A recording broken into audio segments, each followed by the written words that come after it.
Villas, Barangay Secretary ng Barangay Lamesa. Talagang noong una hindi talaga ako naniniwala dito dahil sabi ko networking na naman. Marami na po kasi akong nasalihan dati na hindi talaga nag-successful dahil nga nagsara yung mga company. Nahiya ako doon sa mga taong nilalapitan ko.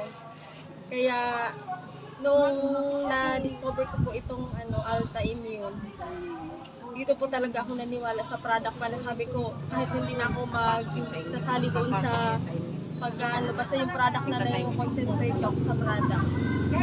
Dahil nga ako po ay may asthma, tapos mga 2 weeks ago, nagkaroon ako ng parang dito sa heart ko. Parang sabi nga, pagpa-ECG na daw ako.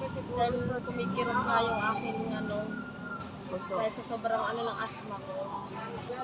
Lang ako nito, nung dumating po si Maring Gina sa amin.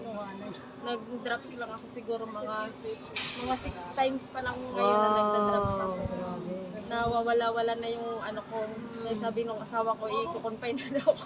Dahil sobrang sakit na talaga nung ko. Grabe, Hindi, sabi ko, dito lang talaga ako nag-focus sa product. Pero sabi ko yung ako'y magbibenta, ako'y talagang kaya ako sumali. Sabi ko, focus lang ako sa product dahil ayaw ko nang mapahiya sa ibang tao na may invite ko na naman. Dahil nga sa mga nangyari kong karanasan to. Kaya, ayun, itong Alta Immune, saka ito yung aking iniinom. Wow. Gusto kong i-share ulit sa ibang mga tao, kaya lang hindi ko alam kung maniniwala.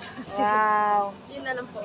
Galing. Thank you, ma'am. God bless. Saka maliwanag sila sa ibang tao kasi nakita na sa inyo. So, ma'am, okay lang ba na, ano ba yung masasabi mo sa mga taong takot, sumubok sa mga herbs na natural, na nakakatulong naman talaga?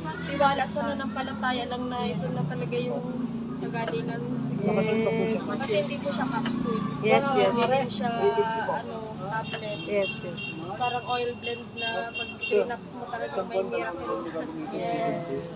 Oil blend. Fresh. Yan, ma'am. Thank you so much po, ma'am. Thank you.